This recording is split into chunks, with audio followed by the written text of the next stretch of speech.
Thank you very much. Thank you.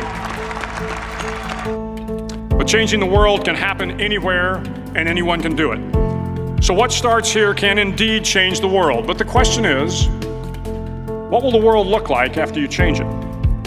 Well, I'm confident that it will look much, much better. But if you'll humor this old sailor for just a moment, I have a few suggestions that may help you on your way to a better world. And while these lessons were learned during my time in the military, I can assure you that it matters not whether you ever served a day in uniform. It matters not your gender, your ethnic or religious background, your orientation, or your social status. Our struggles in this world are similar, and the lessons to overcome those struggles and to move forward, changing ourselves and changing the world around us, will apply equally to all. So here are the 10 lessons I learned from basic SEAL training that hopefully will be of value to you as you move forward in life. Every morning in SEAL training, my instructors, who at the time were all Vietnam veterans, would show up in my barracks room, and the first thing they'd do was inspect my bed.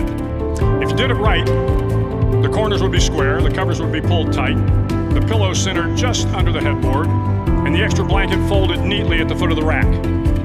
It was a simple task, mundane at best, but every morning we were required to make our bed to perfection.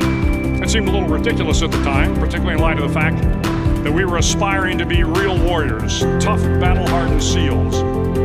But the wisdom of this simple act has been proven to me many times over. If you make your bed every morning, you will have accomplished the first task of the day. It will give you a small sense of pride, and it will encourage you to do another task, and another, and another. And by the end of the day, that one task completed will have turned into many tasks completed. Making your bed will also reinforce the fact that the little things in life matter.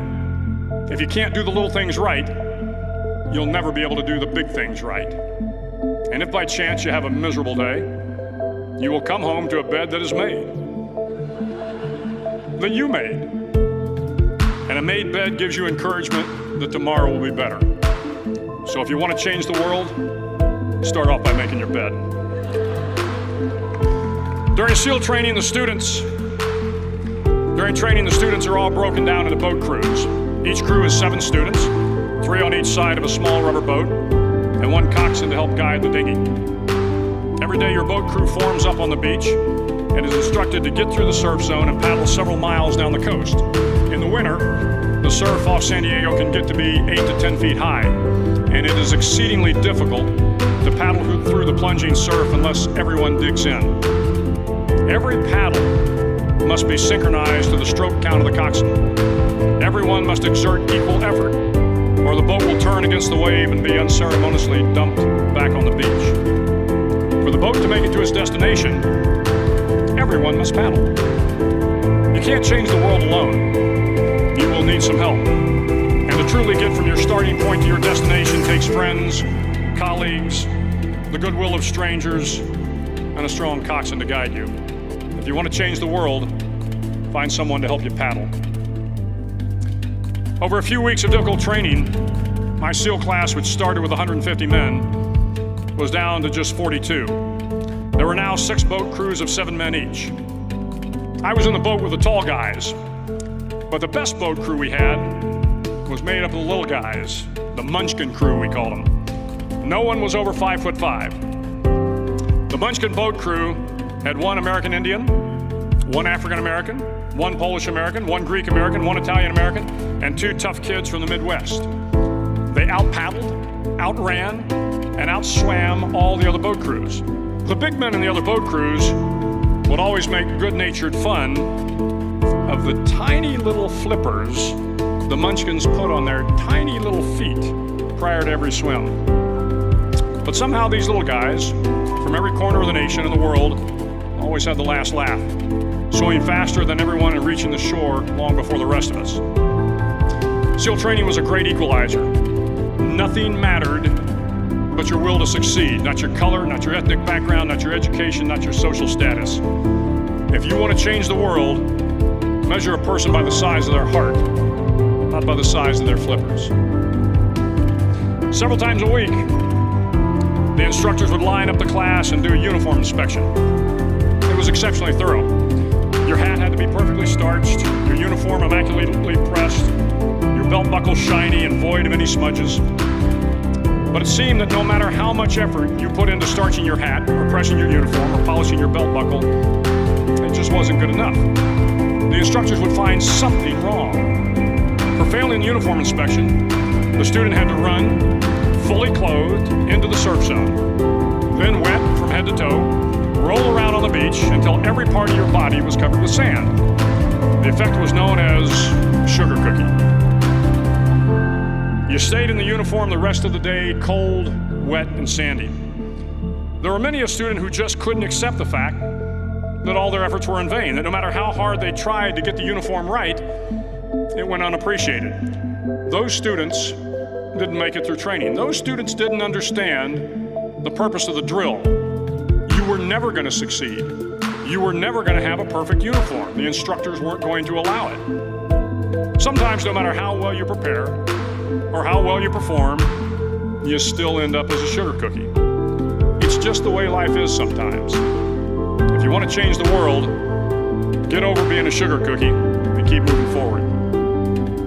Every day during training, you were challenged with multiple physical events: long runs, long swims, obstacle courses, hours of calisthenics, something designed to test your mettle.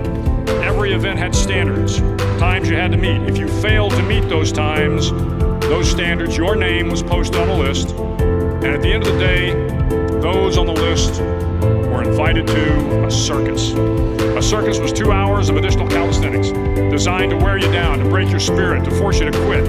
No one wanted a circus. A circus meant that for that day, you didn't measure up. A circus meant more fatigue, and more fatigue meant that the following day would be more difficult and more circuses were likely. But at some time during SEAL training, everyone made the circus list. But an interesting thing happened to those who were constantly on the list. Over time, those students who did 2 hours of extra calisthenics got stronger and stronger. The pain of the circuses built inner strength and physical resiliency. Life is filled with circuses. You will fail. You will likely fail often. It will be painful. It will be discouraging. At times, it will test you to your very core.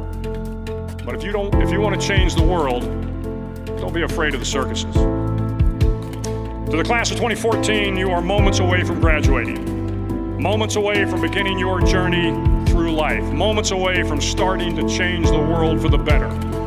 It will not be easy, but you are the class of 2014, the class that can affect the lives of 800 million people in the next century. Start each day with a task completed. Find someone to help you through life. Respect everyone. Know that life is not fair and that you will fail often. But if you take some risks, step up when the times are the toughest, face down the bullies, lift up the downtrodden, and never ever give up. If you do these things, the next generation and the generations that follow will live in a world far better than the one we have today. And what started here will indeed have changed the world for the better. Thank you very much. Hook 'em horns.